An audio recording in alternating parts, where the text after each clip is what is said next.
तो हमने एक फैसला लिया है, एक दो दिन में पत्र निकाल देंगे कि अभी हम 3 महीना उनको कागज ढूंढने का, कागज तैयार करने का पहले समय देंगे, तब हम सर्वे का डिक्लेरेशन स्टार्ट कराएंगे।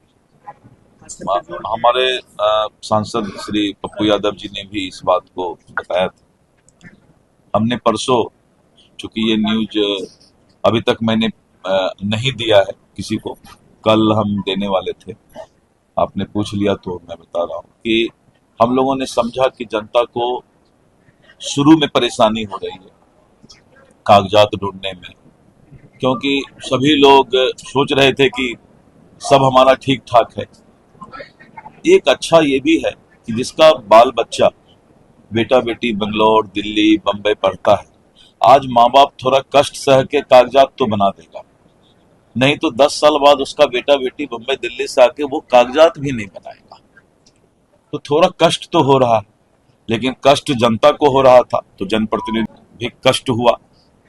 तो हमने एक फैसला लिया है, एक दो दिन में पत्र निकाल देंगे कि अभी हम 3 महीना उनको कागज ढूंढने का, कागज तैयार करने का पहले समय देंगे, तब हम सर्वे का डिक्लेरेशन स्टार्ट कराएंगे।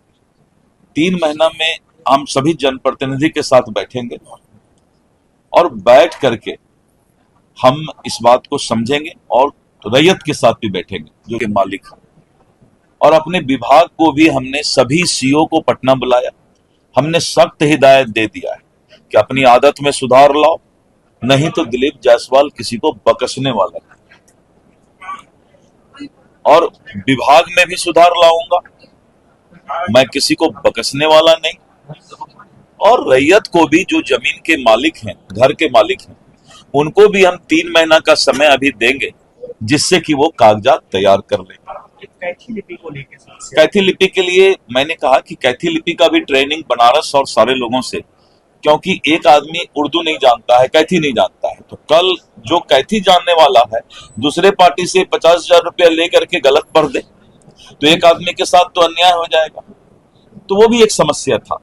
तो हमने अपने अभी हमारा जो है करीब करीब 100 से ज्यादा अधिकारी इसका विशेष ट्रेनिंग कैथी लिपि का ले रहे हैं, और रैयत से कोई गलत नहीं बता दे, इसलिए ओ या हरसई दुर्गई कैथी में कैसा होता है उसको हम डिस्प्ले करेंगे, जिससे कि वो मिला भी ले कि ये आदमी सही कैथी बोल रहा है। तो प्रत्येक सीओ ऑफिस में हम मुखिया को, सरपंच को, सब जगह वो एक भेजेंगे कैथी लिपि का हिंदी में और कैथी क्या होता है। तो ये सारा चीज करने में समय लगता है। तो ठीक इनका भी आया था ये विचार, मैं देखा इनका जब भी कुछ आता है तो सिंहेश्वर स्थान के लिए बोले, मैंने तुरंत ये किया, राजकीय उसको ये करना था। इनका आया तो ये जनता से चूंकि जुड़े हुए हैं तो हमें लगा, बहुत जगह और भी बहुत जगह से खबर आया, तो अभी हम 3 महीना के लिए जनता को समय दे रहे हैं। सर्वे होगा, सर्वे इसलिए होगा कि जमीन का एक बार अगर भविष्य तय हो जाएगा तो थाना में 60% विवाद रुक जाएगा।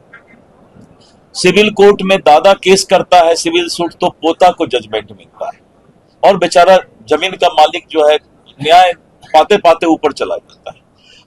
बंगाल ऐसी जगह में जहां कम्युनिस्ट का शासन जिस वक्त था 10 साल पहले, सर्वे हो गया और बंगाल में सारा चीज डिजिटल है, उड़ीसा में सारा चीज डिजिटल है, मध्य प्रदेश में डिजिटल है, सब जगह डिजिटल है। तो थोड़ा कष्ट तो होगा, लेकिन जो प्रॉब्लम था उस प्रॉब्लम को दूर करने के लिए एक बार 3 महीना का समय और विभाग को हिदायत कि कागजात तुम्हारे पास है तो तुम मांग क्यों रहे हो रैयत से भाई? अगर कागजात नहीं था तो ऑनलाइन रसीद कैसे काटे?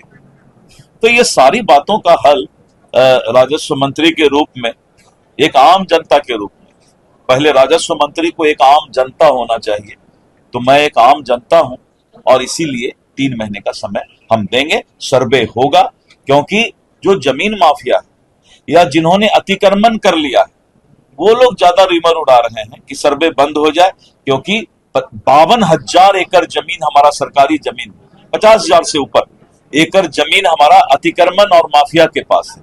तो सर्वे होने से वो भेद खुल जाएगा।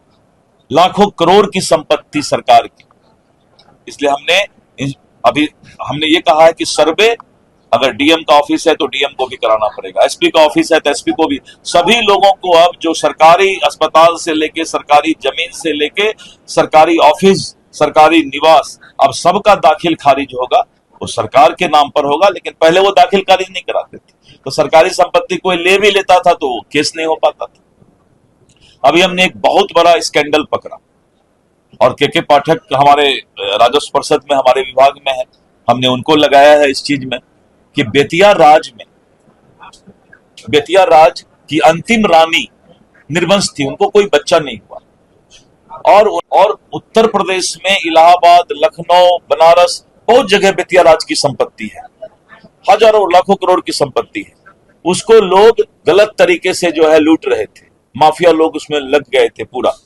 मैंने बेतिया राज के लिए एक नया विधेयक लाने का प्रस्ताव अभी भेजा है कि जहां भी जो केस बेतिया राज का जिस भी कोर्ट में है उसको निष्क्रिय माना जाएगा। ये हाउस पास करेगी कानून, और इस तरह करके जमीन माफिया और अतिक्रमणकारी पर मेरा सीधा नजर है कि उन लोगों को हम बख्शने वाले नहीं हैं। और जो गलत पदाधिकारी है, जो सुधरना नहीं चाहता है, जिसके जेहन में भ्रष्टाचार चला गया है, वो भी मेरे कलम से बचने वाला नहीं है।